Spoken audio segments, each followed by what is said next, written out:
अस्सलाम वालेकुम once again. आप बाकी सीरियस हो गए? मैं सोचा था कल ओरिएंटेशन के बाद सब कहेंगे बस रहने ही देते हैं, पर खामखा इतना जज्बाती कर दिया, हर दिन पढ़ना पड़ेगा। तो आज थोड़े से बच्चे बैठे हुए होंगे, कुछ बारिश में बह गए होंगे, कुछ को पता लग गया होगा कि अब यूट्यूब पे आ गया है तो बस फिर कॉलेज जाके क्या फायदा। जो चीज यूट्यूब पे आ जाती है, ये ऑनलाइन जब आ जाती है तो फिर तो इजी हो जाता है ना। आराम से कल देख लें, नहीं तो परसों, नहीं तो वीकेंड तो है ही, या एक दफा क्लासों से फ्री हो जाए, बाकी सारी फिर इजी होके बंदा देख लेगा। ये फिजिकल की जो हैपनिंग है ना, ये हो जाती है, ये शुरू होती है और खत्म भी हो जाती है।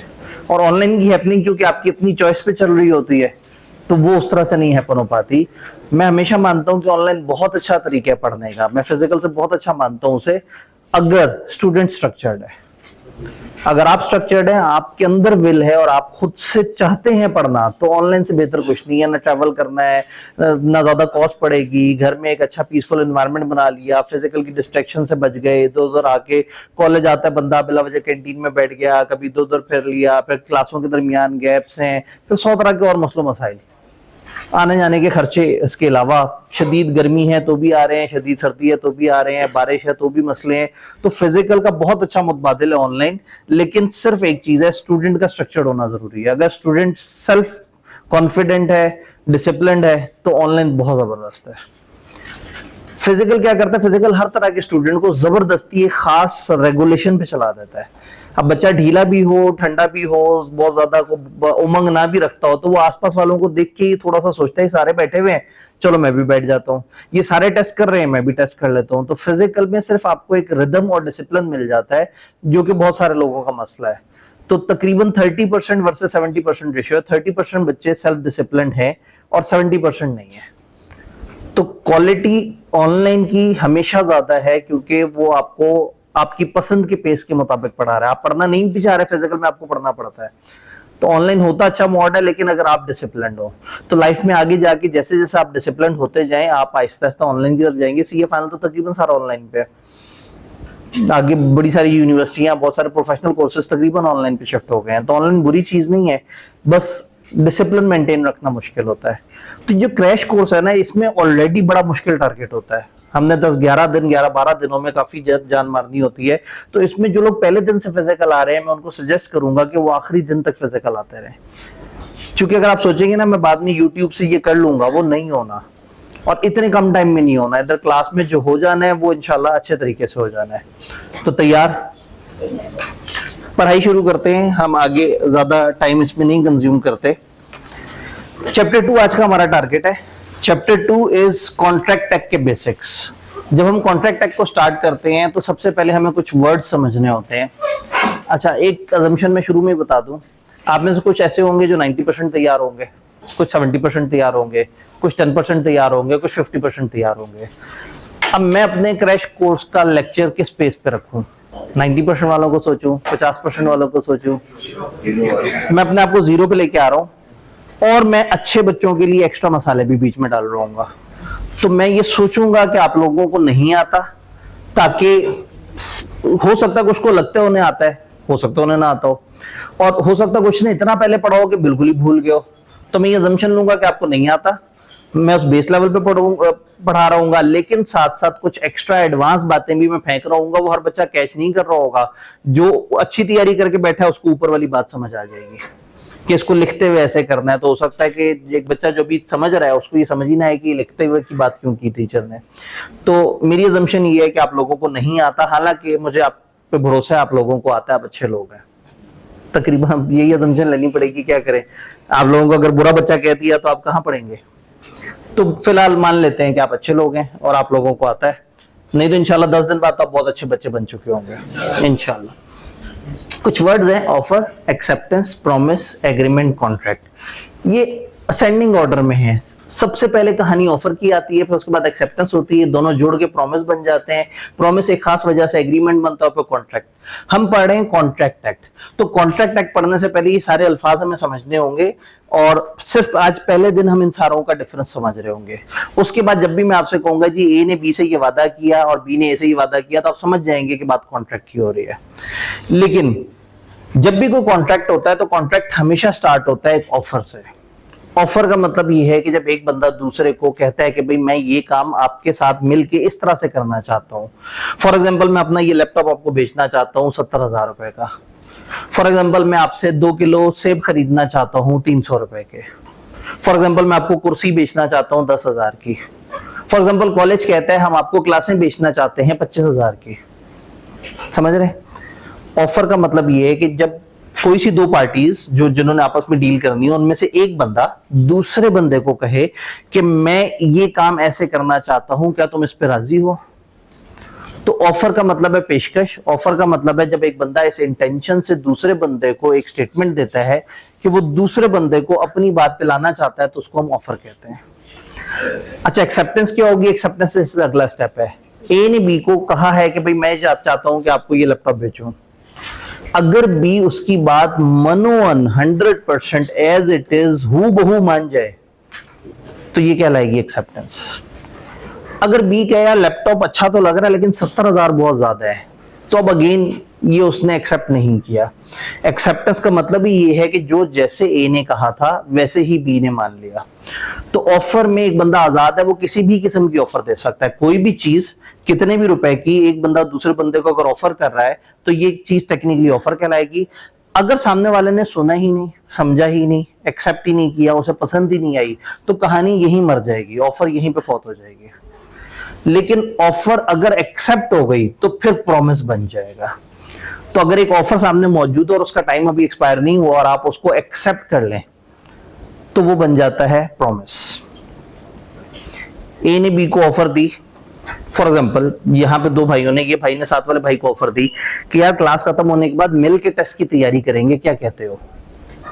एक भाई ने दूसरे भाई को ऑफर दी है कि क्लास खत्म हो जाने के बाद हम लोग अगले दिन का टेस्ट मिल के तैयार करेंगे। दूसरा भाई उनकी बात अगर एज इट इज मान जाए तो हम कहेंगे दूसरे भाई ने दी एक्सेप्टेंस। और चूंकि एक ने ऑफर दी थी दूसरे ने एक्सेप्टेंस कर दी, तो इन दोनों के दरमियान वादा हो गया, प्रॉमिस हो गया। अब इन्होंने एक दूसरे से वादा कर लिया है कि ये क्लास के बाद बैठ के तैयारी करेंगे और अपना टेस्ट तैयार करेंगे। तो ये यहां तक कहानी प्रॉमिस की है। प्रॉमिस सोशल भी हो सकते हैं, कमर्शियल भी हो सकते हैं। इस वक्त मैंने जिस प्रॉमिस का जिक्र किया वो सोशल प्रॉमिस था। इसमें कोई रुपए पैसे की बात थोड़ी थी। एक बंदे ने दूसरे से कहा मिलकर टेस्ट तैयार करेंगे, क्या कहते हो? ऑफर थी। दूसरे ने कहा जबरदस्त, क्या बात कर दी, मुझे बिल्कुल 100% कबूल है। तो ऑफर और एक्सेप्टेंस जब आपस में जुड़े तो बन गया प्रॉमिस। अब प्रॉमिस से एक स्टेप आगे आते हैं। सारे प्रॉमिस एग्रीमेंट नहीं होते। एग्रीमेंट जरा कमर्शियल दुनिया का वर्ड है। एग्रीमेंट में क्या होता है, कोई कमर्शियल वजह होनी चाहिए प्रॉमिस के बीच में। इन्होंने कहा आओ बैठ के टेस्ट तैयार करेंगे, इसमें कोई कमर्शियल वजह नहीं है। कॉलेज ने कहा आ जाओ 25,000 रुपए दे दो, हमसे क्लास खरीद लो, इसमें कमर्शियल वजह है। ये वाली ऑफर है ना, इस ऑफर में कोई कमर्शियल चीज है। दूसरा बंदा जब इसको एग्री करेगा तो एक ऐसा एग्रीमेंट बन जाएगा जिसमें कोई कमर्शियल रुपए पैसे या उसके इक्विवेलेंट का कोई लेन देन होगा। तो एग्रीमेंट और प्रॉमिस में फर्क है। प्रॉमिस सिर्फ ऑफर और एक्सेप्टेंस को कहते हैं, एग्रीमेंट ऐसे प्रॉमिस को कहते हैं जिसमें कोई कमर्शियल रीजन है। प्रॉमिस बहुत सारे होते हैं। बचपन में वालिदैन से प्रॉमिस करते हैं हम अच्छे बच्चे बन के दिखाएंगे, बड़ा मुश्किल सा प्रॉमिस होता है। बचपन में लग रहा होता है शायद ये आसान काम है, तो प्रॉमिस तो ये भी है। तो प्रॉमिस तो हम जगह जगह कर रहे होते हैं। प्रॉमिस तो हम कर रहे होते हैं कि हम कोशिश करेंगे हम आपको अच्छा पढ़ाएं। अब अगर हम आपको ऑफर दें कि आ जाओ एक बड़ी जबरदस्त क्लास है, हम आप लोगों को शुरू से लेकर एंड तक तेजी से कवर करवाएंगे, तो क्या आप लोगों को कबूल है? आपने कहा हाँ जी कबूल, और क्लास में आके बैठ गए। ऑफर भी थी, एक्सेप्टेंस भी थी, लेकिन कमर्शियल वजह नहीं थी, एक सोशल वजह थी। एंड ऑफ सेशन पे हमारा दिल करता है कि हम बच्चों को एक दफा रिवाइज करवाएं, और खासतौर पर लॉज में तो लोगों को बिल्कुल भूल गया होता है। तो ऐसे में आपके साथ चूंकि कोई कमर्शियल डीलिंग नहीं हुई, कोई कमर्शियल वजह नहीं थी, तो हमारी इस क्लास के जो आपस में वादा हुआ इसको कहेंगे प्रॉमिस। लेकिन अगर हम आपको कहेंगे जी अगले सेशन में फलाना सब्जेक्ट में एडमिशन लेना है इतने रुपए में, आपने कहा हाँ जी मैंने एडमिशन लेना है, अब इसमें कमर्शियल वजह ऐड हो गई। तो एग्रीमेंट उस किस्म के प्रॉमिस को कहते हैं जिसमें कोई कमर्शियल वजह होती है। कॉन्ट्रैक्ट एक्ट इसके लिए एक वर्ड इस्तेमाल करता है कंसिडरेशन। तो वो कॉन्ट्रैक्ट जिसमें कोई ना कोई कंसिडरेशन मौजूद हो, कोई कमर्शियल वजह हो, वो बन जाता है एग्रीमेंट।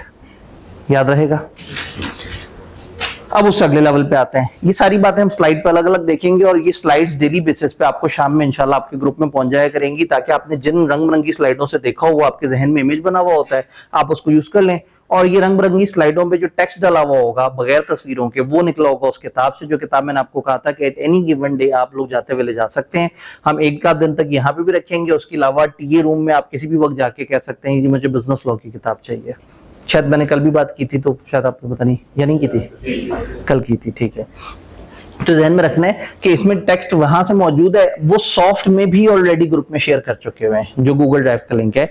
आपने रेलेवेंट ग्रुप का लिंक जरूर ज्वाइन कर लेना। अगर आप ओवरऑल ग्रुप में है तो फिर मजा नहीं आएगा, क्योंकि अब हम अपने वाले ग्रुप में सारी चीजें डालना शुरू कर देंगे, ताकि वो ओवरऑल में अगर कोई ऑडिट के लिए आया है, किसी और सब्जेक्ट के लिए आया है, तो हमारे लॉ की स्लाइडों को देख देख के परेशान ना हो।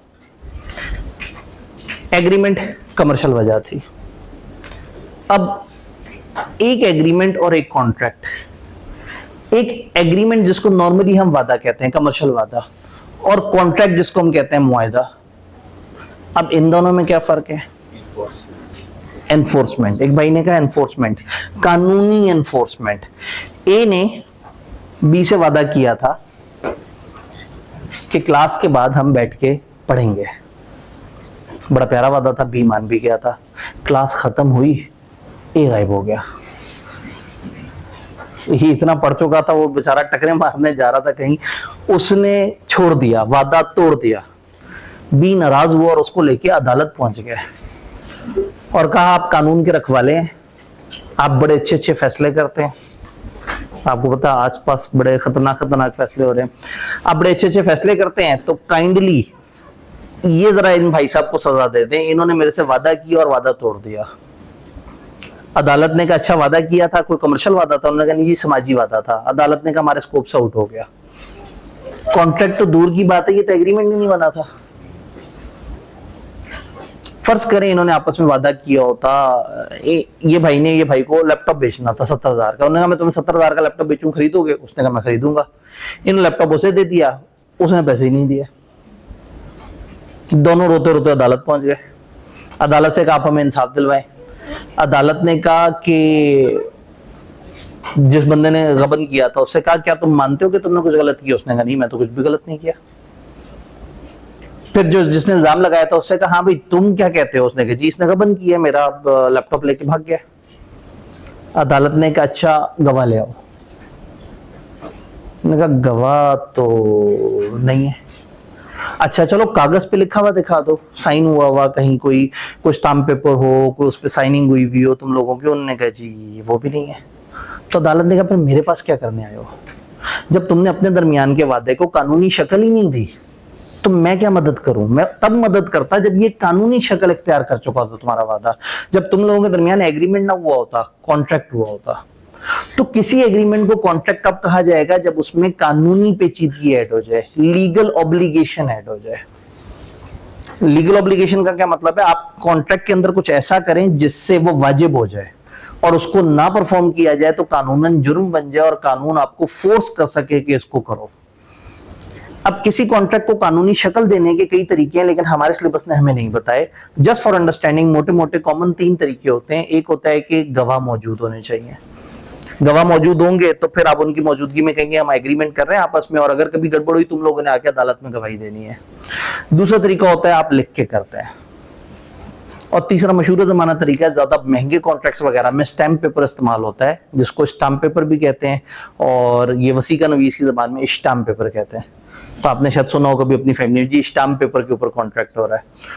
तो जो स्टैम्प पेपर है उससे उसमें जरा थोड़ी सी लीगल बाइंडिंग ऐड हो जाती है।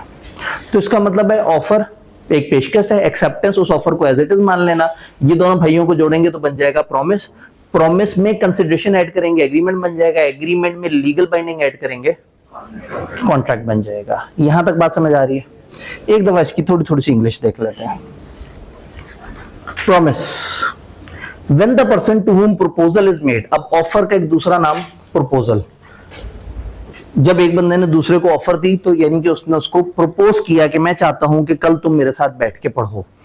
तो प्रपोजल हो या ऑफर हो सेम बात है। When the person to whom offer is made signifies his assent to it. जब जिस बंदे को ऑफर दी गई है वो ओके कर दे, सिग्निफाइज कंफर्म कर दे, the proposal is said to be accepted, proposal मान लिया जाएगा। अच्छा, अब एक चीज ध्यान में रखनी है, जब डेफिनेशन आएगी मैं बाउंड होऊंगा, मुझे किताब के अल्फाज यूज करने होंगे, ऑफिशियल डेफिनेशन के अल्फाज। लेकिन अदर देन डेफिनेशन हम अपनी लैंग्वेज इजी कर सकते हैं, अपने अल्फाज में लिख सकते हैं। आपको हमारे अल्फाज अच्छे ना लगे, आप अपने अल्फाज में लिख लें। आप उस पैराग्राफ को उठा के चैट जीपीटी को फेंकें, उससे कहें मुझे आसान इंग्लिश बना दो इसकी। लेकिन डेफिनेशन में कोशिश करें कि किताब के वर्ड्स यूज करें, क्योंकि ये स्पेसिफिक जार्गन्स है। तो जब भी एक बंदा जिसको ऑफर दी गई है उसने कंफर्म किया अपनी एसेंट, अपनी कॉन्सेंट, अपनी रजामंदी to it, the proposal is said to be, कह दिया जाएगा कि प्रपोजल एक्सेप्ट हो गया। और अब प्रपोजल जब एक्सेप्ट हो जाता है बिकम्स अ प्रॉमिस। तो प्रॉमिस किसे कहते हैं? जब जिसको ऑफर दी गई है उसने उस ऑफर को मान लिया है, यानी एक्सेप्ट कर लिया, तो offer plus acceptance is equal to promise. The person making the proposal is called promisor या offeror. Person accepting the proposal called promisee या ऑफरी।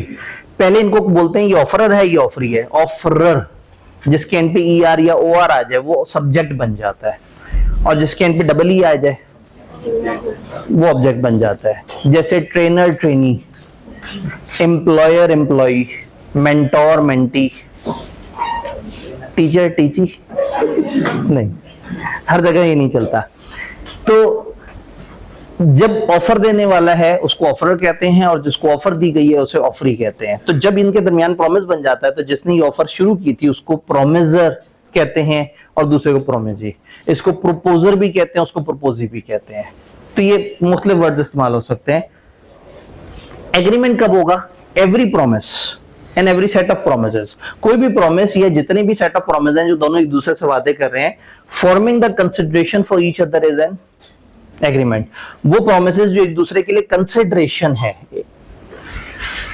ये भाई ने उनको लैपटॉप देना था, तो एक बंदे को इस कॉन्ट्रैक्ट के तहत एक लैपटॉप मिल रहा है जो कि कमर्शियल चीज है, रुपए पैसे की आइटम है, और दूसरे बंदे को कुछ मिल रहा है, पैसे मिल रहे हैं, उसको 70,000 रुपए मिल रहे हैं।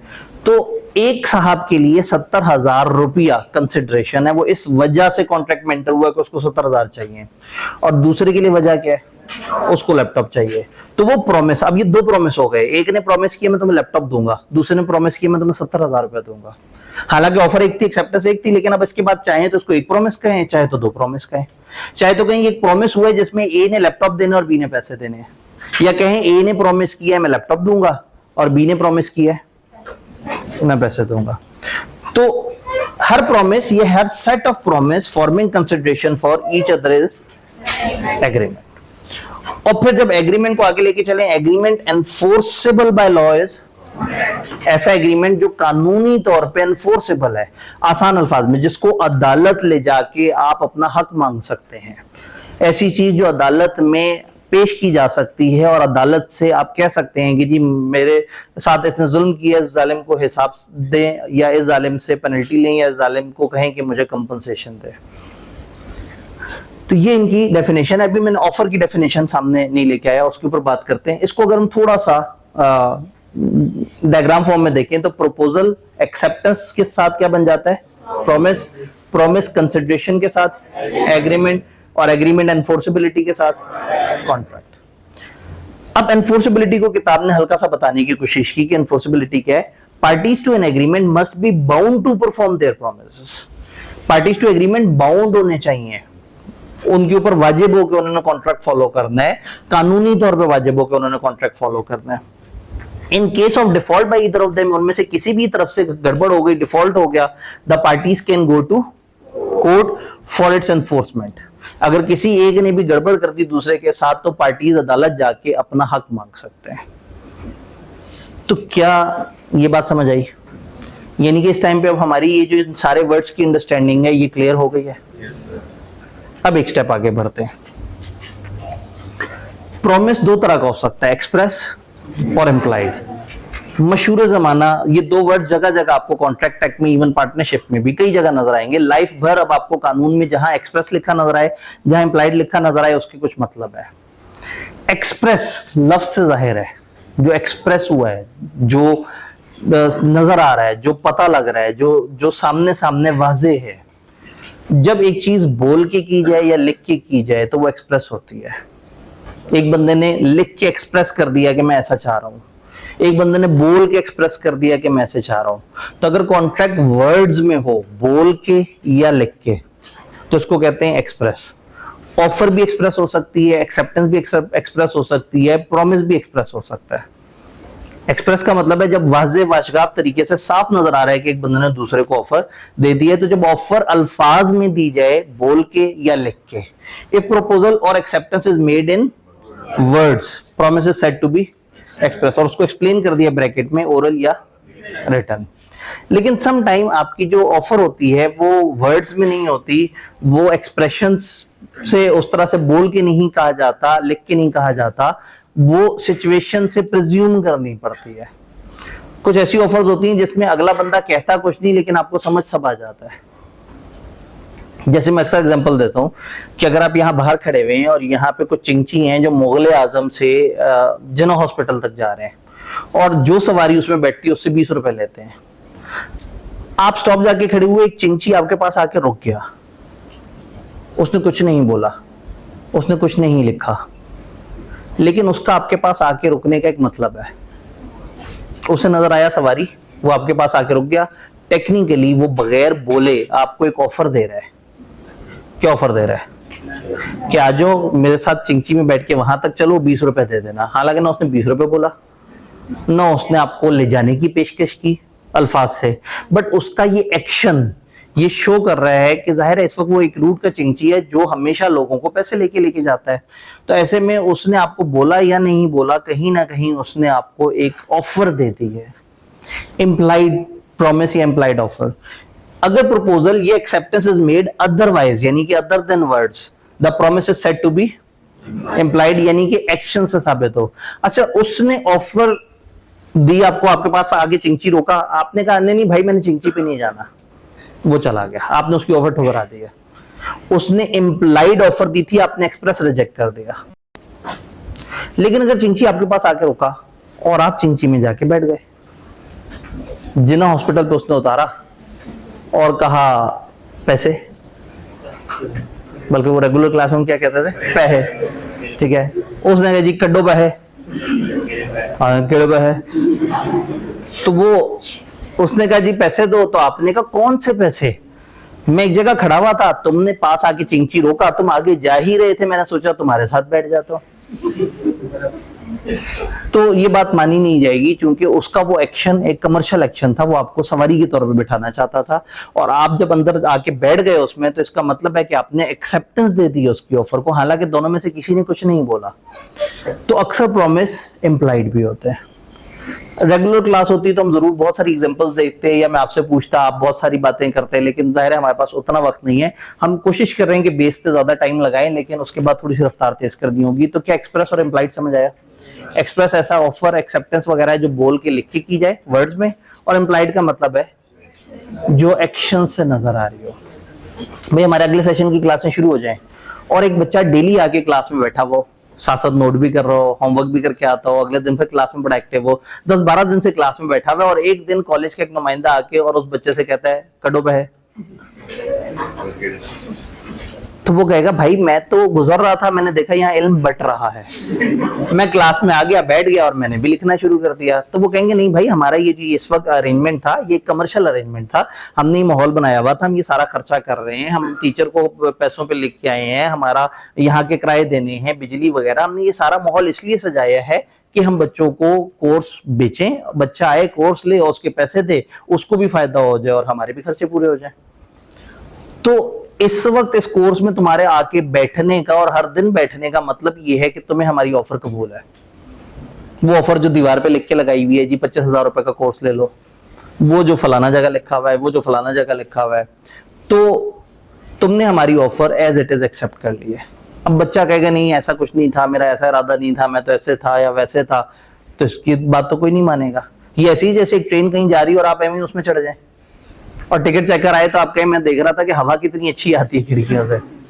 तो जाहिर है कुछ एक्शंस ऑफर होते हैं, कुछ एक्शंस एक्सेप्टेंस होते हैं, जरूरी नहीं कि हमेशा बोल के या लिख के ऑफर हो, सम टाइम एक्शन से भी कम्युनिकेट हो रहे होते हैं।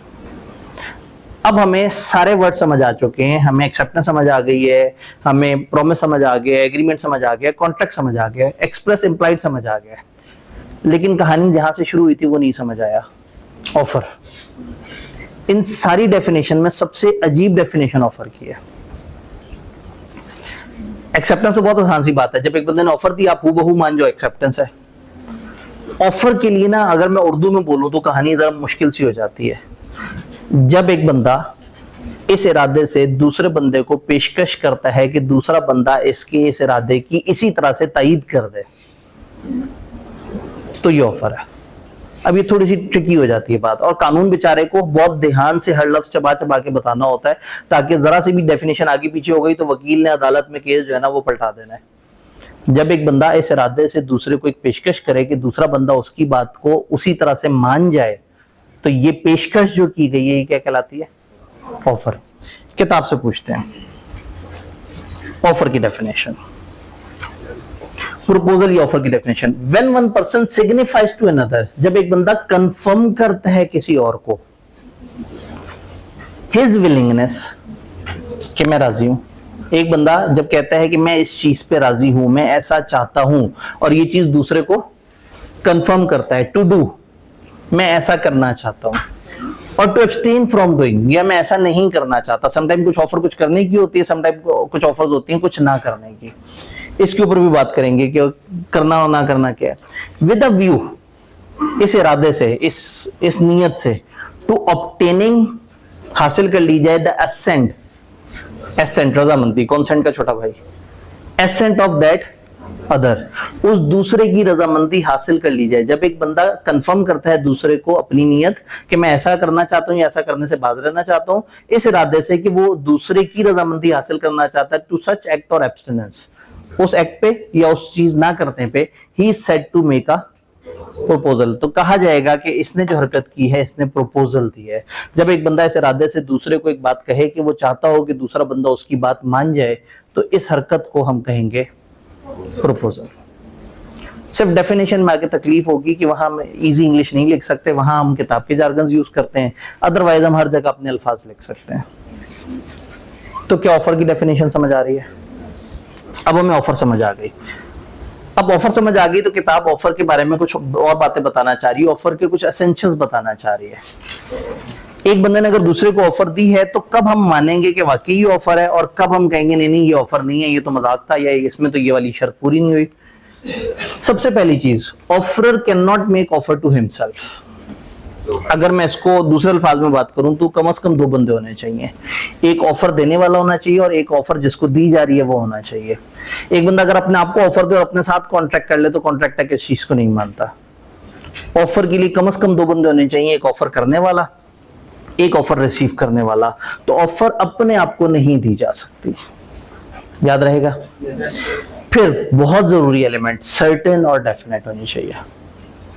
ऑफर क्लियर कट होनी चाहिए, डेफिनेट होनी चाहिए।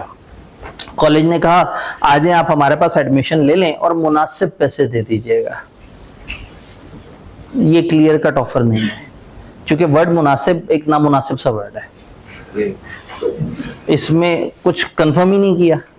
मुनासिब पैसे दे देना, व्हाट एग्जैक्टली इज मुनासिब। शायद एक बंदे के लिए 12,000, एक बंदे के लिए 40,000, एक बंदे के लिए 10,000, एक बंदे के लिए 18,000। तो सर्टेन होनी चाहिए, डेफिनेट होनी चाहिए, क्लियर कट हो ये चीज। ऐसे एक फल वाले के पास आप जाके आपने कहा कि जी अगर तुम मुझे लाल रंग के 1 किलो फल दोगे तो मैं तुम्हें 300 रुपए दे दूंगा। अब लाल रंग के 1 किलो फल बहुत सारी तरह के हो सकते हैं, कोई पता नहीं वो टमाटर उठा के दे दे आपको और फिर डिबेट शुरू कर दे कि साबित करो ये फल नहीं है। ये भी तो मसला है ना, फल किसको कहें, सब्जी किसको कहें। तो ऑफर सर्टन और डेफिनेट होनी चाहिए, क्लियर कट हो।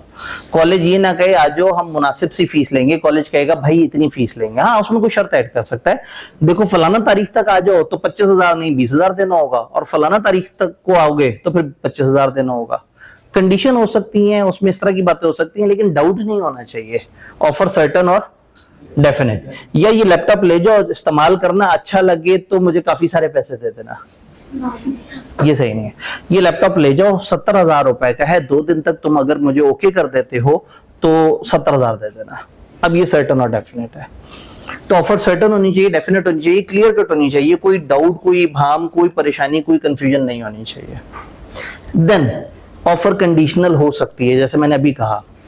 तो हो सकता है कि आप एक बंदे को लैपटॉप देके कहें यार ये लैपटॉप ले जाओ, 2 दिन तक इसे चेक करो, अगर तुम्हें समझ आता है तो आ जाओ 70,000 रुपए दे देना। यानी ऑफर क्लियर है, इसमें डाउट नहीं है। आपने 70,000 भी बोल दिया, लैपटॉप भी बोल दिया, लेकिन एक कंडीशन ऐड कर दी है कि तुम चेक करो, अगर चेक करके समझ आए तो खरीद लेना। कंडीशन किसी भी तरह की हो सकती है। जैसे मैंने अभी कहा कि कॉलेज वाले कहें कि वैसे तो 25,000 फीस है, लेकिन 18 अगस्त तक अगर आपने पैसे दे दिए तो 20,000 हो जाएगी फीस। इस तरह की कोई चीज भी हो सकती है। तो या इंस्टॉलमेंट में दे दिया तो इतनी फीस होगी, प्री रिजल्ट के वक्त आ गया तो इतनी होगी, और उस क्लास में पोस्ट रिजल्ट के वक्त आए तो इतनी फीस होगी।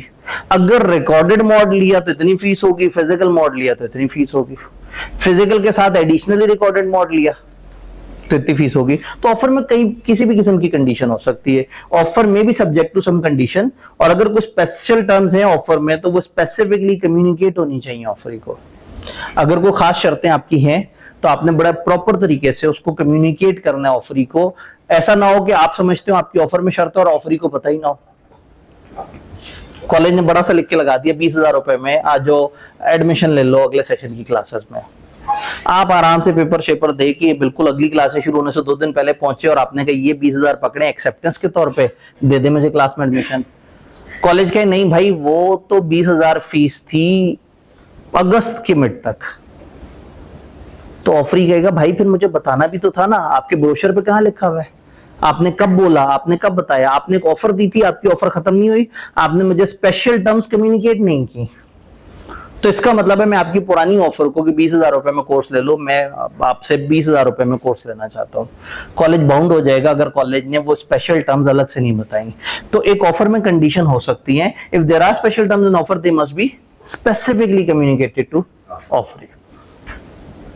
तो अगर एक फल वाले ने कहा 20 रुपए किलो, 20 रुपए किलो, और आप पहुंचे और आपने जनाब 2 किलो लिए और 40 रुपए दिए, उसने कहा नहीं भाई मैंने 20 रुपए किलो तब कहा है जब 5 किलो इकट्ठे खरीदे जाए। तो आप कहेंगे तुम्हारी आवाज में तो ऐसी बात नहीं थी। तो अगर एक बंदे ने किसी ऑफर में कोई खास शर्त रखी है कि भाई ये इतने दिन तक एक्सेप्ट करनी है, इसमें ये चीज ऐसे होगी, तो फिर क्या करना होगा, उसे वाज़ेह तरीके से उसे कम्युनिकेट करना होगा। तो ऑफर के एसेंशियल्स हम देख रहे थे। ऑफर अपने आप को नहीं की जा सकती, सर्टेन डेफिनेट होनी चाहिए, और कंडीशनल हो भी सकती है। और अगर कंडीशनल है तो फिर क्या करना होगा, कंडीशंस बतानी होंगी, नहीं तो ये ऑफर खराब हो जाएगी। ऑफर में कम्युनिकेशन बहुत जरूरी है। ये वाले भाई ने साथ वाले भाई की तरफ मुस्कुरा के देखा, इनके दिल में था कि मैं अपना लैपटॉप ऐसे बेचूंगा, ये मेरे से खरीद लेगा। उन्होंने इस नीयत से साथ वाले को मुस्कुरा के देखा, साथ वाले को समझ नहीं आई मुस्कुराहट, तो क्या ऑफर कम्युनिकेट हो गई है? नहीं हुई। क्यों? ऑफर अगर बोली जाए तो सुनाई देनी चाहिए, अगर लिखी हुई हो तो दिखाई देनी चाहिए, और अगर एक्शन से हो, इम्प्लाइड हो, तो सुझाई देनी चाहिए, समझाई देनी चाहिए, अंदाजा हो, समझ आए कि अगला बंदा बात क्या कर रहा है। तो रिक्शे वाला आपके पास आके चिंची वाला अगर रुका और आपको समझ आ गया क्यों रुका है, तो ऑफर कम्युनिकेट हो गई है। अगर आप जिंदगी में पहली दफा इस तरह की चिंची को अपने पास आके रुकता देख रहे हैं तो शायद आपको नहीं समझ आई है, इसका मतलब ये ऑफर कम्युनिकेट नहीं हुई।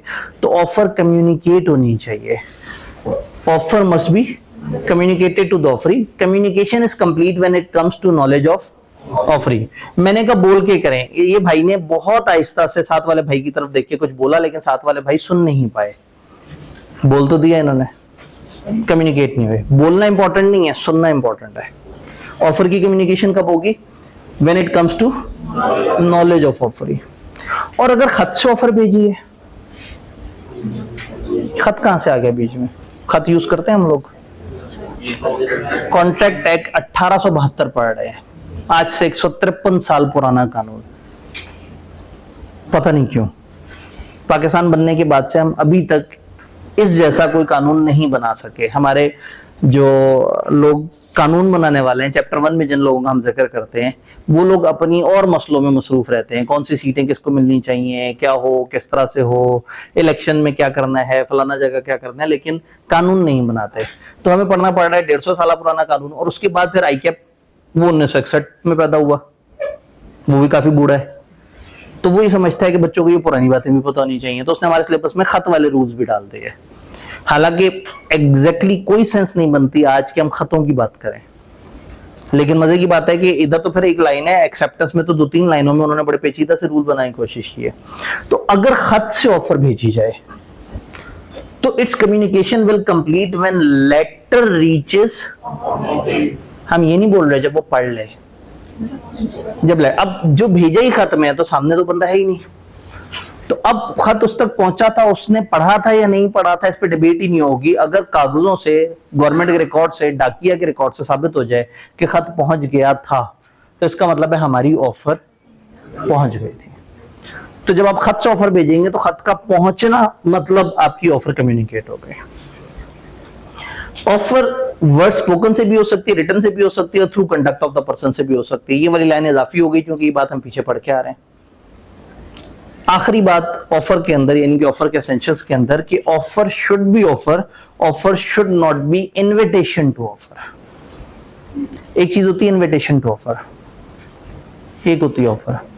कॉलेज ने बाहर लिख के लगाया हुआ है दाखिले जारी हैं, मैट्रिक और एफएससी से पास तलबा आके रहनुमाई हासिल कर सकते हैं। क्या ये ऑफर है? ये एक इनविटेशन है कि लोग बाहर पढ़े, उसे अंदर आए और पूछे हाँ भाई हमने सीए में एडमिशन लेना है, क्या तरीका है? फिर कॉलेज वाले कहेंगे भाई इतने 1000 रुपए जमा करो और इस तरह से करके आप एडमिशन ले सकते हो। तो सम टाइम ऐसा लगता है कि अगले बंदे ने ऑफर दिया, लेकिन वो ऑफर नहीं होती, क्योंकि वो सर्टन और डेफिनेट नहीं होती।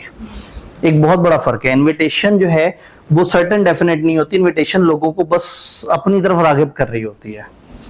एक बंदा अपनी रेडी में फल सजा के फ्रूट मार्केट में पहुंच गया, ये इनविटेशन टू ऑफर है। उसने भी नहीं बताया कि ये फल कितने रुपए के हैं, उसने लिख के कोई तख्ती नहीं लगाई, उसने बोल के कोई आवाज नहीं लगाई, वो अपने फल लेके वहां पहुंच गया। इसका मतलब है वो चाहता है, वो इनवाइट कर रहा है कि आप आओ, उसके फल देख के और बताओ कि हाँ भाई मैंने 200 रुपए के इतने फल लेने हैं, क्या कहते हो? तो कॉलेज ने कह दिया दाखिले जारी हैं। अब बच्चे अंदर आएंगे, पूछेंगे कौन सी क्लासों के दाखिले जारी हैं, ये अच्छा मैंने अगर ये वाली क्लास में इतने 1000 रुपए में एडमिशन लेना हो तो आप क्या कहते हैं? तो बच्चा आके उसको ऑफर दे रहा होगा। तो समटाइम इनविटेशन टू ऑफर, एक होटल के बाहर से आप गुजरे तो वहां लिखा था लजीज खाने दस्तयाब हैं। अब अगर इसको ट्रांसलेट करें तो इसका मतलब है कि ये बड़े, इसकी ट्रांसलेशन क्या होगी? लजीज खाने दस्तयाब है, डिलीशियस मील्स आर अवेलेबल। तो जुमले का मतलब ये नहीं बन रहा कि रेस्टोरेंट वाले कह रहे हैं कि डिलीशियस मील्स मौजूद हैं, आजो खा लो। फीलिंग तो ऑफर वाली आ रही है, लजीज खाने दस्तयाब है, डिलीशियस फूड अवेलेबल। तो ये ऑफर नहीं था, क्योंकि इसका मकसद उनका ये था कि लोगों को रागिब करें कि हमारे यहाँ खाने होते हैं और वो लजीज होते हैं। लोग अट्रैक्ट होकर अंदर आए और कहें बिरयानी कितने दिए पाव जी, तो वो कहेंगे जी इतने की, या दाल कितने की है, फलाना कितने की है। तो ये जो आपको उन्होंने बाहर से लिख के अट्रैक्ट किया, that was invitation to offer. ये ऑफर नहीं थी, ये इनविटेशन थी। तो बहुत सारे एड्स होते हैं जो टीवी पे आते हैं, वो इनविटेशन होते हैं। बहुत सारी फेसबुक पे रील्स होती है जो आपको एक प्रोडक्ट के फीचर्स बता रही होती है, वो इनविटेशंस होते हैं। तो इनविटेशन और ऑफर दोनों में फर्क है। कैसे डिफरेंशिएट करेंगे? पेपर में अगर सवाल आ जाए कि ये इनविटेशन टू ऑफर है या ऑफर है, ऑफर क्लियर कट होनी चाहिए, इतने रुपए की ये चीज ले जाओ, उसमें क्लियर होना चाहिए ये सब्जेक्ट है, ये इतने में हम वो कर रहे हैं। ये भाई ने साथ वाले भाई को लैपटॉप दिखा के कहा यार ये लैपटॉप ना मेरा सेल करने का इरादा है, मैं इसकी फीचर्स मुख्तलिफ लोगों को दिखा रहा हूं। तो साथ वाले ने देख के उसकी फीचर देखने शुरू कर दिए, और जब वापस किया तो उन्होंने कहा नहीं भाई तुमने तो खरीद लिया, मैंने तुम्हें ऑफर दी थी। तो ये ऑफर नहीं है, इन्होंने ये पेशकश की है कि मैं रेडी हूं, आओ कोई मेरे से बात तो करे, इस पे डिबेट तो करें। आईकैप के पास पेपर में एक बड़ा मजेदार सा सवाल आया हुआ जो आपको रिकॉर्डेड वीडियो में मिलेगा। उसमें बड़ा खूबसूरत तरीके से दो बंदों की आपस में गुफ्तगू चल रही होती है, और एक समझना शुरू कर देती है कि वो यहाँ ऑफर हो गई है, और दूसरी जो है वो बड़ी क्लियर होती है कि उसने भी ऑफर नहीं दी होती। तो इनविटेशन टू ऑफर और ऑफर में फर्क है। ऑफर में ऑफर देने वाला बड़ा क्लियर कट सामने वाले बंदे को ये चीज इतने रुपए की सर्टेन डेफिनेट तरीके से बताता है। इनविटेशन में आप लोगों को इनवाइट करते हैं, आप बताना ये चाहते हैं कि we are ready for the transaction, तो आओ बैठ के बात करते हैं। याद रहेगा। An intention of person to invite other with a view to enter into an agreement, किसी एग्रीमेंट में एंटर होने के लिए जब आप किसी को बुला रहे हैं तो ये इनविटेशन है। Purpose of such invitation is to circulate, circulate मतलब फैलाना। Purpose of such invitation is to circulate information of his readiness to do the transaction. इसका मकसद सिर्फ ये है कि आप बता दें कि we are ready for the transaction. Such intentions are not considered offer, इस इंटेंशन को हम ऑफर नहीं कहेंगे। क्या ऑफर की बातें समझ आ रही हैं? तो ऑफर में हमने देखा अपने आप को ऑफर नहीं कर सकते, सर्टेन डेफिनेट होनी चाहिए, कंडीशनल हो सकती है लेकिन अगर हो गई तो फिर बताना पड़ेगा। खास तौर पे आप इनविटेशन टू ऑफर नहीं करेंगे, आप ऑफर करेंगे और ऑफर हमेशा कम्युनिकेट होगी। अब ऐसे में इतना मार्जिन है हमारे पास कि हम अंदाजा लगा लें कि जो ऑफर है, हमने तो ऑफर कर दी, ये ऑफर खत्म कैसे होगी। एक बंदे ने दूसरे को ऑफर की भी है, भूल जाए किताब में क्या लिखा हुआ है, कॉमन सेंस क्या कहती है। ए ने बी को ऑफर किया कि भाई मैं ये लैपटॉप आपको 17,000 रुपए में बेचना चाहता हूँ, ये ऑफर कैसे कैसे खत्म हो सकती है। अगर अगले बंदे ने काउंटर ऑफर कर दी, इन्होंने कहा मैं 17,000 का बेचना चाहता हूँ, उन्होंने कहा 70 नहीं मैं 60 का खरीदना चाहता हूँ, इसका मतलब उसने ऑफर को उठा के साइड में फेंक दी और अपनी ऑफर दे दी, काउंटर ऑफर। अब जो दूसरा बंदा है वो बन जाएगा ऑफर और पहला बंदा ऑफरी। तो अगर कोई काउंटर ऑफर आ जाए, ठीक है, और कोई तरीका है जिससे ऑफर खत्म हो जाए। कंडीशन, आपने कंडीशन जो है वो कम्युनिकेट की थी और वो कंडीशन मीट हो गई या नहीं हुई। आपने कहा था 2 दिन तक ऑफर वैलिड है, वो 2 दिन गुजर गए। या आपने कहा था अगर ये ऐसे हो जाए वैसे हो जाए, तो कंडीशन मीट हुई या नहीं हुई, अगर आपने कोई शर्त रखी थी तो भी ऑफर खत्म हो जाएगी। और बंदा ही फौत हो जाए, एक बंदे ने ऑफर दी हुई थी, दूसरे बंदे ने जैसे ही उसको एक्सेप्टेंस देने के लिए उसकी तरफ देखा तो वो फौत हो चुका था। मतलब जाहिर है इसमें, चले आपका हंसना भी ठीक है क्योंकि ये रियलिटी तो है, तो हमें तो हंसी आनी चाहिए इस हकीकत पे कि कभी भी किसी के साथ भी हो सकता है। तो ठीक है, मतलब इस हकीकत को एक्नॉलेज कर लें, एक बंदे ने दूसरे को ऑफर दी, दूसरे ने एक्सेप्टेंस करना चाहा लेकिन सामने वाला मर चुका था, तो मरे हुए बंदे की ऑफर तो एक्सेप्ट नहीं होगी। लेकिन अगर ये एक्सेप्ट कर चुका होता, कानून बड़ा जालिम है, अगर एक बंदे ने ऑफर दी, ये एक्सेप्ट कर चुका, कॉन्ट्रैक्ट बन चुका और अब सामने वाला मर गया, अब उसके बच्चे उस कॉन्ट्रैक्ट को पूरा करेंगे, तो कॉन्ट्रैक्ट एक्ट लाश से कॉन्ट्रैक्ट पूरा करवाती है। कहते हैं कॉन्ट्रैक्ट बन गया तो अब हम नहीं छोड़ेंगे। ठीक है, इन्होंने कहा कि अगर स्किल रिक्वायर्ड हो तो इसका मतलब है कि आगे चल के इस वाले रूल में भी कुछ ना कुछ खिचड़ी हमें देखनी पड़ेगी। आज तो पहला दिन है ना, आज तो सारी खतरनाक बातें नहीं करेंगे। ऑफर देने वाला मर गया, ऑफर भी मर गई, और कोई तरीके से ऑफर खत्म हो जाए।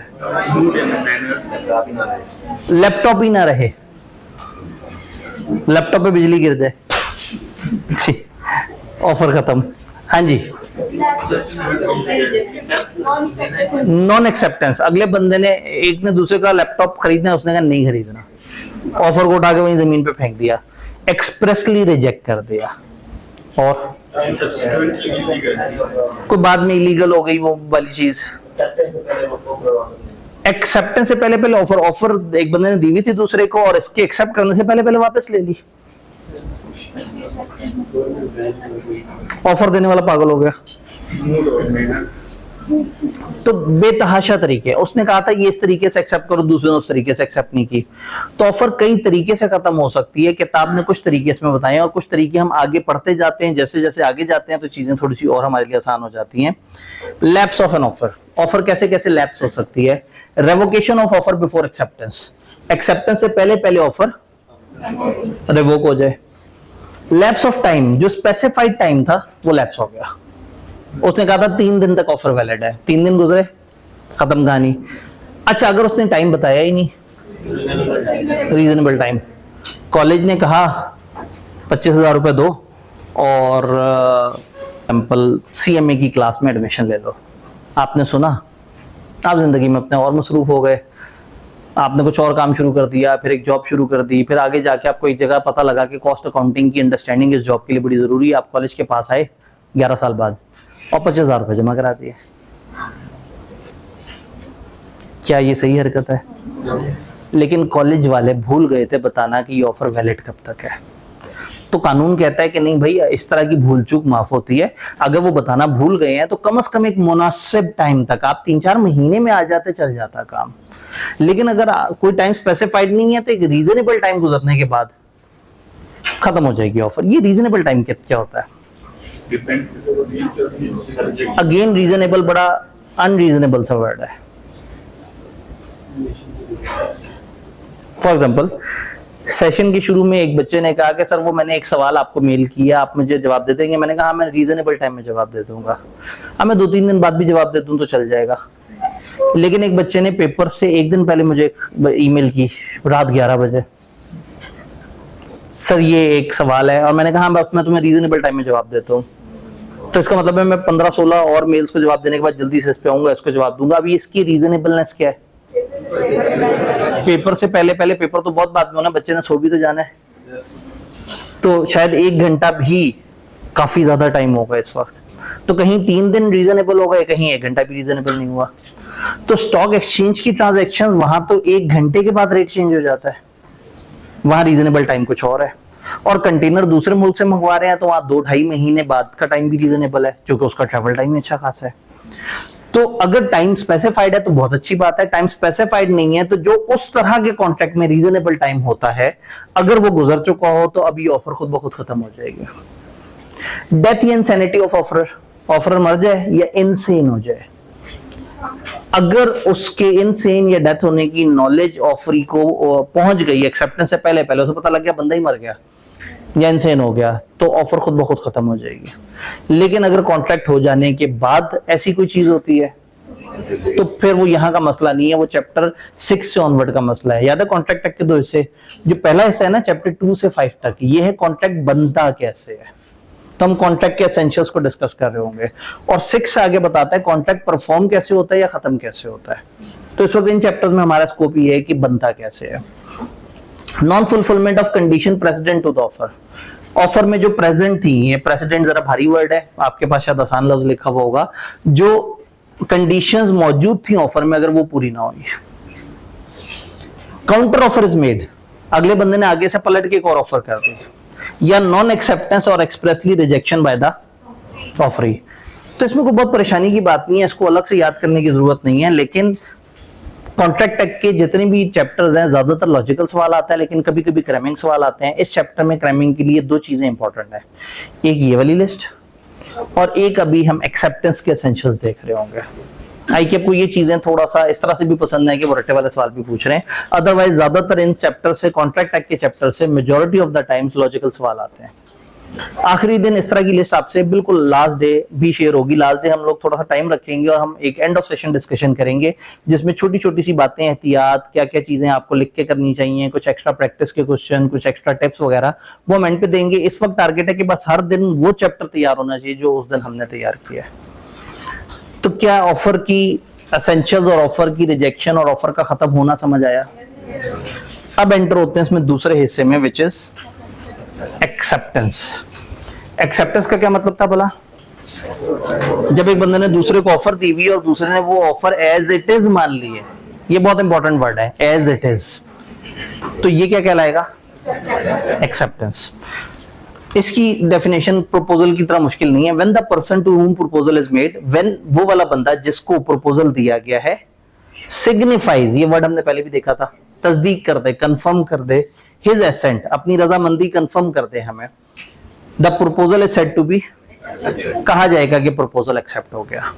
उस बंदे ने ऑफर क्या दी थी? I want to do this, I want not to do this. ये टू डू तो समझ आता है, ये नॉट टू डू क्या है? क्या ऐसा कोई कॉन्ट्रैक्ट होता है जिसमें आप एक बंदे से कि तुम ये काम नहीं करोगे? आपके घर वालों ने कहा कि बेटा अगर 3 दिन तक टैब और मोबाइल पे गेम नहीं खेलोगे तो हम तुम्हें जो है ना वो 500 रुपए इनाम देंगे। तो कभी कभी कुछ काम ना करने की भी पैसे मिल जाते होते हैं, बुरे काम ना करने का भी बेनिफिट मिलता है। भाई ने एग्जांपल दी सिक्योरिटी गार्ड, जो सिक्योरिटी गार्ड रात के वक्त होता है उसके साथ कॉन्ट्रैक्ट ही होता है, तुम रात में नहीं सोओगे, आप उसे ना सोने के पैसे दे रहे होते हैं। तो कॉन्ट्रैक्ट करते वक्त टोन पॉजिटिव नेगेटिव कुछ भी हो सकती है, ये काम करोगे या ये काम नहीं करोगे। तो जो ऑफर देने वाले ने जो एक्ट या एब्स्टिनेंस बोला है कि मैं ये काम करूंगा या ये काम से एब्स्टेन करूंगा, बाज रहूंगा, तो उसी चीज को मान जाना एज इट इज एक्सेप्टेंस कहलाता है। क्या हम एक्सेप्टेंस की बात समझ आई? अब एक्सेप्टेंस के एसेंशियल्स, वही 4-5 तरह की बातें यहाँ पे भी हैं। एक्सेप्टेंस अनकंडीशनल होनी चाहिए, एब्सोल्यूट और अनकंडीशनल होनी चाहिए, कोई डाउट नहीं होना चाहिए। ए ने बी से कहा था मेरे से लैपटॉप ले लो, बी ने कहा था अच्छा नहीं अभी नहीं, पैसे आएंगे तो फिर बात करते हैं। एक्सेप्टेंस नहीं है। उसने एज इट इज लैपटॉप ले लिया और कहा हाँ मुझे कबूल है ये लैपटॉप मैं खरीद रहा हूं, तो वो एक्सेप्टेंस है। एक्सेप्ट करने वाला कोई शर्त रख देगा तो वो एक्सेप्टेंस सही नहीं है। अगर एक्सेप्ट करने वाला अपनी शर्त रख देगा तो टेक्निकली ये काउंटर ऑफर दे रहा है, इसने अपनी तरफ से एक एक्स्ट्रा ऑफर दे दी है। तो if any condition is imposed on acceptance then it would be counter offer. तो ये क्या कहलाएगी, ये जी काउंटर ऑफर, आपने ऑफर के बदले में ऑफर देती है। तो एक्सेप्टेंस हमेशा एब्सोल्यूट होनी चाहिए, अनकंडीशनल, जैसे वो सर्टेन और डेफिनेट होना चाहिए था ऑफर, इसी तरह से एक्सेप्टेंस भी। भाई ने दूसरे भाई से कहा कि ये लैपटॉप 17,000 का तुम्हें कबूल है, उसने कहा हाँ थोड़ा थोड़ा कबूल है। अभी थोड़ा थोड़ा कबूल है इज नॉट द वे, आर या पार, या कबूल है या नहीं कबूल। अगर जरा सी भी शर्त ऐड कर दी, जरा सी भी कोई बात कर दी तो ऑफर खत्म। अब ये वाले भाई साहब की अपनी कंडीशन, तो if any condition is imposed on acceptance that it would be called counter offer. ये बात समझ आ गई। एक्सेप्टेंस रीजनेबल मोड में होनी चाहिए। ए ने बी को ऑफर की थी, खत में लिखा था प्यारे बी, इस खत का जवाब मुझे खत में देना ताकि मैं मान लूं कि तुमने मुझे एक्सेप्टेंस दे दी है। अब बी पे वाजिब है कि वो उस खत का जवाब खत से दे। अच्छा बी एक्सेप्ट भी कर रहा है लेकिन बस भूल गया और उसने खत का जवाब खत से नहीं दिया, फोन मिला दिया ए को, क्या भाई तुम्हारा खत मिला, पढ़ के खुशी हुई, मुझे तुम्हारी ऑफर कबूल है। अब इसने एक्सेप्टेंस कम्युनिकेट कर दिया, सुना दिया है, लेकिन वैसे नहीं सुनाई जैसे कहा गया था। अब इसने इतना बड़ा गुनाह भी नहीं किया, लेकिन बहरहाल इसने रूल्स को फॉलो नहीं किया। ए की मर्जी है, कहे नहीं भाई मुझे उसी मोड में तुमसे जवाब चाहिए। अगर ये ऐसा कहेगा तो फिर बी को खत में ही जवाब देना होगा, तो एक्सेप्टेंस मानी जाएगी। अगर बी ने खत के जवाब में फोन करके ओके कर दिया और ए ने एहतजाज नहीं किया तो मान लिया जाएगा कि ए को कोई मसला नहीं। तो यहां पे हम कहते हैं कि एक्सेप्टेंस जो है वो रीजनेबल मोड में होनी चाहिए। एक्सेप्टेंस उस तरीके से होनी चाहिए जो मैनर स्पेसिफाइड है, और अगर कोई मैनर स्पेसिफाइड नहीं है तो नॉर्मली उस तरह के कॉन्ट्रैक्ट में जिस तरह से एक्सेप्टेंस होती है, कॉलेज ने आपको कहा कि दाखिले जारी हैं, आप दाखिला लेना चाहें तो दाखिला ले सकते हैं, बताया नहीं दाखिला लेने का तरीका क्या है। आप कॉलेज के बाहर से गुजरे, आपने बोर्ड पढ़ा और मुस्कुरा दिए, तो आपने अपनी तरफ से एक्सेप्टेंस दे दी। अब कॉलेज ने मोड नहीं भी बताया तो भी ये तो पता है कि इस तरह के कॉलेजों में इस तरह की ऑफर नॉर्मली कैसे एक्सेप्ट होती है, तो फिर आप उस मोड में एक्सेप्टेंस देंगे। तो अगर एक्सेप्टेंस का मोड बताया गया है तरीका तो उस तरह से होगी, और नहीं बताया गया रीजनेबल तरीके से होगी। ये बात समझ आ रही है। अगर एक्सेप्टेंस उस तरीके से ना हो जो बताया गया है, ऑफर जिसने दी थी इंसिस्ट करेगा भाईजान ऐसे नहीं, मैंने जो तरीका बताया था उस तरह से जवाब दो। If he fails to insist, अगर वो खास टाइम के अंदर अंदर उसको इंसिस्ट नहीं करता तो ऑटोमेटिकली ये it shall be deemed, deemed का मतलब होता है समझा जाएगा, that he has accepted performance, समझा जाएगा कि उसने उसकी वाली परफॉर्मेंस को एक्सेप्ट कर लिया। तो क्या मोड वाली बात समझ आई? हमने कहा अनकंडीशनल होनी चाहिए, हमने कहा रीजनेबल मोड। अब एक्सेप्टेंस टाइम पे होनी चाहिए, सीधी सी बात है। कौन से टाइम पे? जो बताया गया है। पहले तो ढूंढने अगर को बताया गया और नहीं बताया गया तो रीजनेबल टाइम में होनी चाहिए।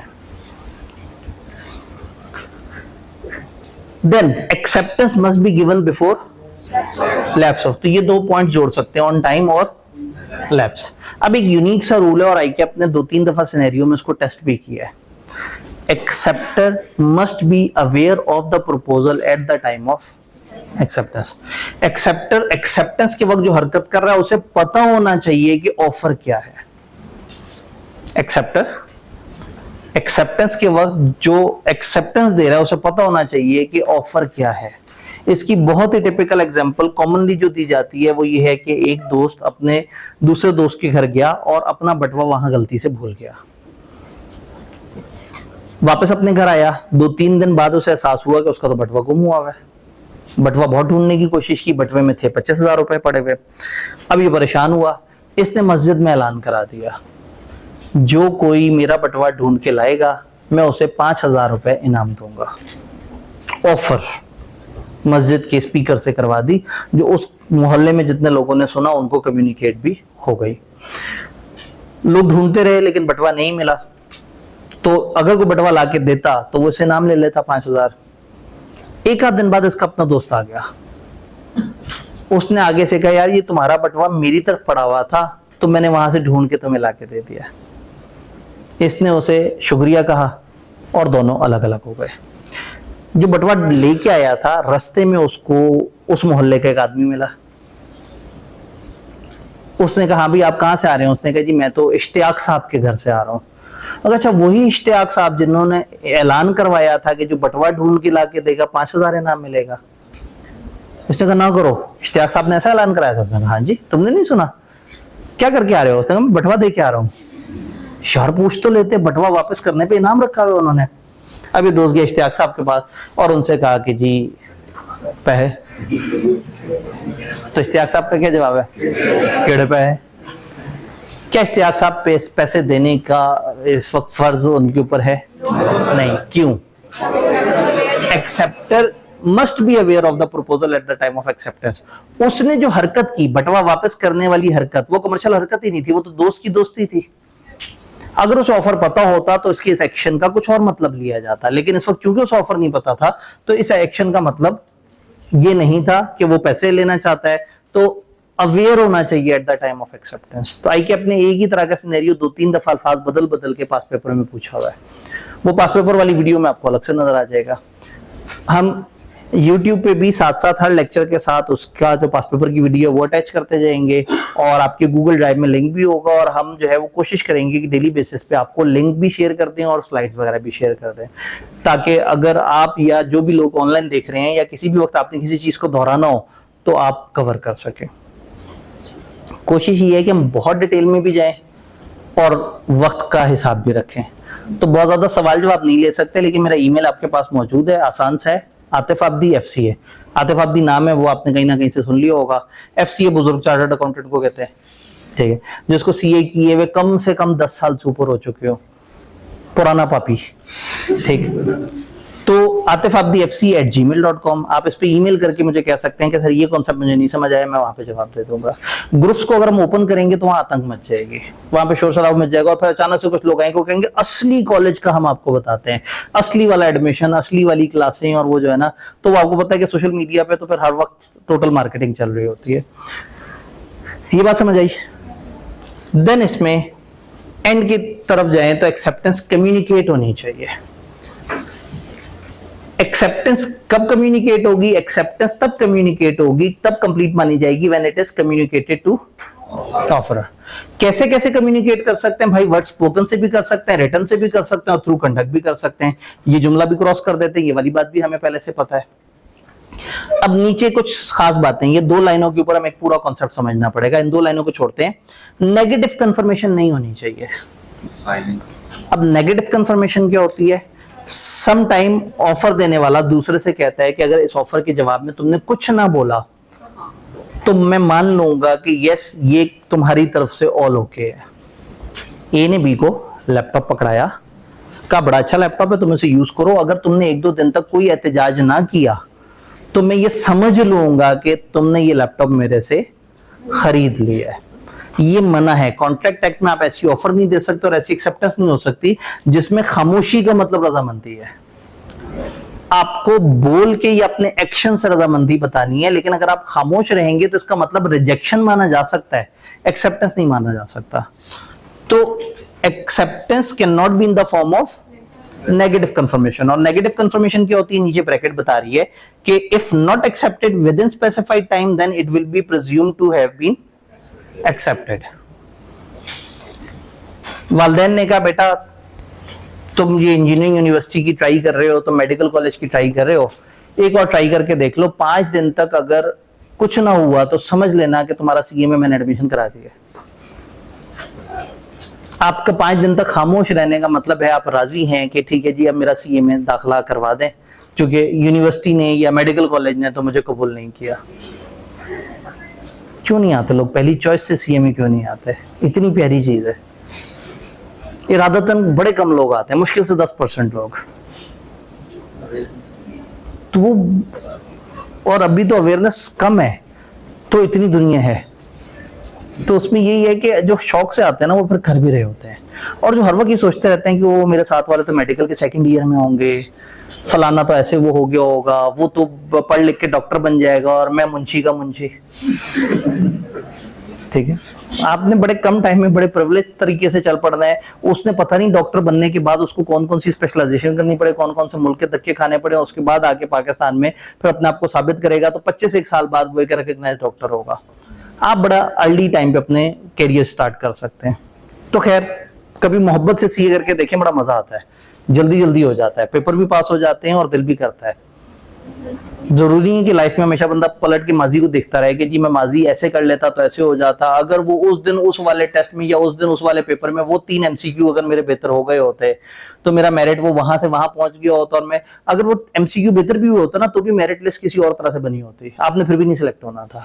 तो कुछ चीजों को ना मान लेना चाहिए, नसीब मान लेना चाहिए कि ठीक है अपनी तरफ से हम एफर्ट कर सकते हैं, कर लिया, अब आगे जिस तरह से चीजें चल रही हैं तो मूव ऑन करना है, लाइफ में आगे बढ़ना है, कभी भी माजी को याद कर करके दुखी नहीं होना।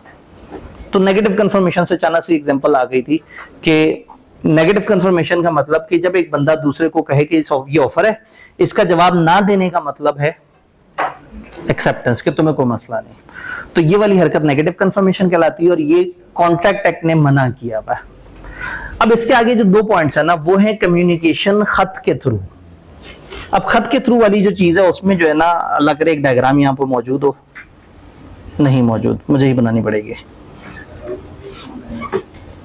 मुझे लगा मैंने शायद टाइम सेव करने के लिए यहाँ पे डाल दी हो। मशहूर जमाना 2 किरदार ए और बी, बहुत गालियां देते होंगे हमें, हर क्लास में हर वक्त बेचारे ए और बी का जिक्र हो रहा होता है। ए ने बी को खत भेजा, खत भेजा उसने कब भेजा? 23 मार्च को। खत पहुंचा 9 मई को। अब बी ने इस खत का जवाब भेजना है 14 मई। 14 मई को क्या हुआ था? अच्छा ठीक है, मैंने कहा शायद जंग आप लोगों को याद आ रही है, जंग भी तो मई, जंग भी 10 मई के आसपास हुई थी। कब रिप्लाई भेजना है? 14 अगस्त को। 14 अगस्त को खत का जवाब भेजा। वहां कब पहुंचे? सितंबर में भी कुछ हुआ था, 6 सितंबर। कम नहीं हो जाएगा? एक मिनट, मार्च वाला खत मई में पहुंच रहा है तो अगस्त वाला अक्टूबर में पहुंचना चाहिए। 25 अक्टूबर 13, कोई बात नहीं, जरूरी नहीं है कि हमेशा हर चीज में जो है ना सियासत आए, लेकिन हमने तारीखें लिख दी हैं। अक्टूबर 13 अचानक सही है। ए ने खत भेजा बी को, वो खत भेजा कब? 23 मार्च को। बी बैठा हुआ था इंग्लिस्तान में, 150 साल पहले मौजूद है। ए पाकिस्तान नहीं बड़े सगीर में बैठ के खत लिख रहा है और वो उसको इंग्लिस्तान भेज रहा है। इंग्लिस्तान वो खत पहुंचा 9 मई को। खत में ये लिखा था कि मैं ए आपसे 1000 टन फलाना चीज इस रेट पे खरीदना चाहता हूं, तो अगर आपको ओके है तो मुझे एक्सेप्टेंस भेज दें। बी ने खत देखा, बी ने अपने स्टाफ से कहा कि जरा देखो हमारे पास स्टॉक कितना पड़ा। उसने कहा थोड़ा कम है। उसने 2-3 दिन लगा के परचेजिंग की, थोड़ा हिसाब लगाया, अपना माइंड क्लियर किया और जवाब दे दिया 14 अगस्त को। वो जवाब पहुंचा अक्टूबर 13 को। लेकिन ए भाई साहब सितंबर के मिड में किसी और के साथ कॉन्ट्रैक्ट कर चुके थे। क्या बी ने कोई कसूर किया है? खत है और जिस तरह का खत है उस तरह के मोड में, वो जो पुराने जमाने वाला मोड है, वहां 1-2 महीने 3-4 महीने को बहुत ज्यादा फर्क भी नहीं करते। तो ऐसे में ए ने खत भेजा बी को और बी ने टेक्निकली अपनी तरफ सारा सामान इकट्ठा करके इस दिन अपनी तरफ से एक्सेप्टेंस जारी कर दी है। लेकिन वो एक्सेप्टेंस खत रास्ते की वजह से देर से पहुंचा। तो अब ऐसा ना हो कि खत वहां पे पहुंचे, ये सामान 1000 टन इकट्ठा करके बैठा रहे और वो भाई साहब खत ना मिलने की वजह से किसी और से डील कर लें। तो लॉ ने इसे प्रोटेक्ट किया है। लॉ ये कहता है कि भाई एक्सेप्टेंस जिस दिन चलाई जाएगी ना, उस दिन कम्युनिकेट हो जाएगी ऑफरर के नजदीक। यानी ऑफर कब बाउंड हो जाएगा? उस तारीख पे जब खत चला है, ऑफर उस दिन बाउंड हो जाएगा। लेकिन मजे की बात है कि ऑफरी ने जो जवाब भेजा है वो जवाब अभी तक पहुंचा ही नहीं, तो चूंकि वो नहीं पहुंचा तो ये बाउंड नहीं हुआ। ये कब बाउंड होगा? जब खत पहुंच जाएगा, यानी जब खत पहुंचेगा तो उस दिन ये भाई साहब बाउंड हो जाएंगे। तो एक्सेप्टेंस में जहन में रखना एक डायगोनल बनता है, उलट होता है। भेजता खत ये है, बाउंड वो हो जाता है। मिलता खत उसको है, बाउंड ही हो जाता है। तो ए की नजर में कॉन्ट्रैक्ट शुरू हुआ है 14 अगस्त को, और बी की नजदीक कॉन्ट्रैक्ट शुरू हुआ है अक्टूबर 13 को। दोनों के नजदीक तारीख फर्क है, यानी दोनों कॉन्ट्रैक्ट पे किस दिन बाउंड हो रहे हैं? ये उस दिन बाउंड हो रहा है जब खत इसका पहुंचा है, और वो उस दिन बाउंड हो रहा है जब खत चला था। एक्सेप्टेंस का रूल, खत से भेजी जाए। कम्युनिकेशन इज कंप्लीट अगेंस्ट, यानी कि as per proposer, communication proposer के नजदीक उस दिन कंप्लीट हो जाएगी when it is put in course of transmission, जब उसको ट्रांसमिशन के रास्ते में भेज दिया जाएगा, जब खत रवाना कर दिया जाएगा। और communication is complete as per acceptor when it comes to knowledge of proposer, जब वो प्रपोजर की खबर में पहुंच जाए, प्रपोजर तक पहुंच जाए, तो फिर हम मानेंगे कि अब एक्सेप्टर के नजदीक कम्युनिकेशन हो गई। तो ऑफर की कम्युनिकेशन तब होती है जब ऑफर पहुंच गई होती है ऑफरी को। लेकिन एक्सेप्टेंस की कम्युनिकेशन दोनों बंदों के लिए फर्क है। जिसने भेजी है जब पहुंचेगी तब बाउंड होगा, और जिसने ऑफर भेजी थी, एक्सेप्टेंस जिस दिन चली होगी वो उस दिन बाउंड हो जाएगा। बात समझ आई? तो ए के नजदीक कॉन्ट्रैक्ट कब बना है? 14 अगस्त को, और बी के नजदीक कॉन्ट्रैक्ट कब बना है? अच्छा, अब इनके अपने अपने डॉक्यूमेंट की बात करते हैं।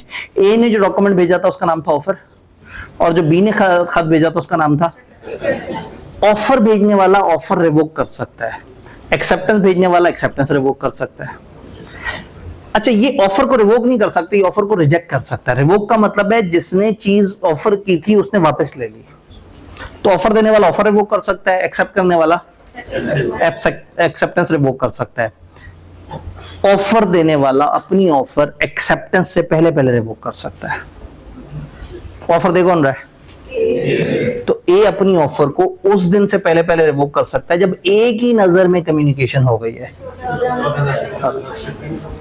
याद रहेगा? और बी का डॉक्यूमेंट कौन सा है? एक्सेप्टेंस।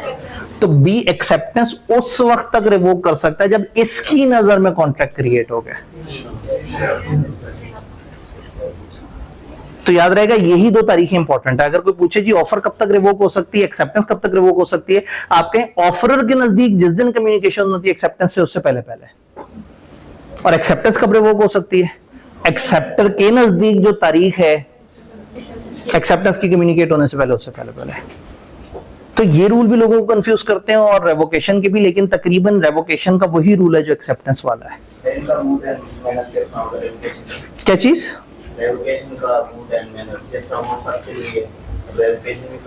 जी, अब रेवोकेशन का मोड क्या होना चाहिए? आइडियली ये वही मोड होना चाहिए जिससे ऑफर गई है, लेकिन लोग तेज रफ्तार सवारी यूज करते हैं। भाई ऑफर चली गई है तो इससे पहले पहले कि वो एक्सेप्ट कर दे, आपने जल्दी से रेवोकेशन भेजनी है। तो पुराने जमाने में ये होता था कि अगर ऑफर कहीं जा रही है एक जगह और जमीनी रास्ता है, समुद्री रास्ता है तो बहरी जहाज से जाती थी, जमीनी रास्ता है तो ऊंटों के ऊपर सामान जाता था, और खत भी ऊंट पे आहिस्ता आहिस्ता आहिस्ता आहिस्ता करते हुए पहुंच जाता था मंजिल पे। और अगर किसी बंदे ने खत भेज दिया और ऊंट पहुंचता है 1 महीने में, 20 दिन बाद ऐसे ख्याल आया कि नहीं मैं अपनी ऑफर को रिवोक कर दूं, तो फिर ये जाएगा टीसीएस के पास। उस जमाने के तेज रफ्तार घोड़े, उनके पास जाके वो उस कासिद के पास जाएगा जो एक तेज रफ्तार घोड़ा रखता है, वो इससे बहुत ज्यादा पैसे लेगा और इसका खत लेके तेज घोड़े पे तेजी से रवाना होके उस ऊंट से पहले पहुंचेगा। या ऊंट पहुंच भी जाए तो भी मार्जिन है जब तक उसने अपनी एक्सेप्टेंस ऊंट पे रवाना ना की। तो अगेन पुराने जमाने में होता था कि आप ऑफर या एक्सेप्टेंस स्लो रूट से भेजते थे, लेकिन रेवोकेशन चूंकि जल्दी करनी है तो फास्ट रूट से भेज देते थे, या उस जमाने में फैक्स यूज कर लेते थे, फोन यूज कर लेते थे। टेलीफोन बहुत नई चीज नहीं है, ये काफी अर्से पुराने से चल रहा है। तो रेवोकेशन के बारे में एक्सेप्टेंस की टाइमलाइन हम लोगों ने समझी। रेवोकेशन वगैरह के हिसाब से timing of revocation of offer, offer में be revoke at any time before acceptance या communication of acceptance is complete as against proposer. Offer के नजदीक जिस दिन एक्सेप्टेंस कम्युनिकेट हुई उससे पीछे पीछे रिवोक कर सकता है। और एक्सेप्टेंस की रेवोकेशन कब हो सकती है? At any time before the communication of acceptance is complete as against acceptor but not after. एक दो और जनरल बातें भी लिखी हैं, वो पढ़े ना पढ़े बात बराबर है। रेवोकेशन की कम्युनिकेशन कब होती है? जो कम्युनिकेट कर रहा है उसकी नजर में जिस दिन उसने भेज दिया, और जिसको भेज रहा है उसकी नजर में। ये नहीं रेवोकेशन में दोबारा कहानी सीधी हो गई ऑफर की तरह के, पहुंचेगी तो कम्युनिकेट होगी। तो ऑफर भी पहुंचती है तो कम्युनिकेट होती है, रेवोकेशन भी पहुंचती है तो कम्युनिकेट होती है, लेकिन एक्सेप्टेंस चले तो भी कम्युनिकेट हो जाती है। तो ये छोटे छोटे से रूल्स थे। तो इस पूरे चैप्टर में टेक्निकल बातें बस ये आखिरी एक दो लाइन है जिसमें ये वाला टाइमलाइन एक्सप्लेन किया हुआ है। उसके अलावा इसमें याद करने के हवाले से दो चीजें इंपॉर्टेंट है, एक ऑफर के एसेंशियल्स, सॉरी ऑफर की लैप्स होने की कंडीशन, और एक्सेप्टेंस के एसेंशियल्स। ये दो चीजें हैं जो कभी कभी क्रैमिंग में पूछ लेते हैं, अदरवाइज लॉजिकल सवाल भी आ रहे होते हैं। तो आज आपने जब घर पहुंचना है तो अपने तौर पे पास पेपर्स को देखना है। एक पास पेपर्स की अलग से वीडियो भी शाम तक जो है वो अवेलेबल हो जाएगी आपके, उस पर ड्राइव पे भी लिंक नजर आ रहा होगा आपको, व्हाट्सएप ग्रुप में भी। और अगर आप यूट्यूब को फॉलो कर रहे हैं तो एसबीआई का जो यूट्यूब चैनल है, अगर आप यूट्यूब पे जाके एसबीआई लिखते हैं तो सामने दो रिजल्ट आएंगे, स्टेट बैंक ऑफ इंडिया और स्कूल ऑफ बिजनेस इंटेलिजेंस। पहले वो नंबर 1 पे होता था, हम नंबर 2 पे होते थे, आजकल हम नंबर 1 पे हैं। डिपेंड करता है, कभी उनके यूजर ज्यादा, कभी हमारे यूजर ज्यादा। खैर इतने बड़े मुल्क के इतने मेन बैंक से तो नहीं मुकाबला कर सकते, लेकिन अल्हम्दुलिल्लाह हमारा रिजल्ट फिर भी ऊपर आ जाता है। तो आप एसबीआई पे सिलेक्ट करेंगे तो जैसे ही आप ओपन करेंगे तो यूट्यूब का जो बेसिक फॉर्मेट आएगा ना, सबसे पहले बना हुआ होगा क्रैश कोर्सेज ऑटम 2025। तो वहां पे ये तीनों क्रैश कोर्सेज जो भी शुरू हो चुके हैं, तीनों की प्लेलिस्ट होगी। आप जिस प्लेलिस्ट को खोलेंगे उसमें तरतीब से वहां पे लेक्चर्स आ रहे होंगे। डन। तो बस आप लोगों ने उसमें पास पेपर्स से रिलेटेड लेक्चर वहां अपलोड हो जाएगा, और वो जो एक लेक्चर की आपसे बात हुई थी कि अटेम्प्ट किस तरह से करना है, जिसको आप सूनर और लेटर किसी वक्त भी देख सकते हैं। ठीक है जी, मिलते हैं इंशाल्लाह।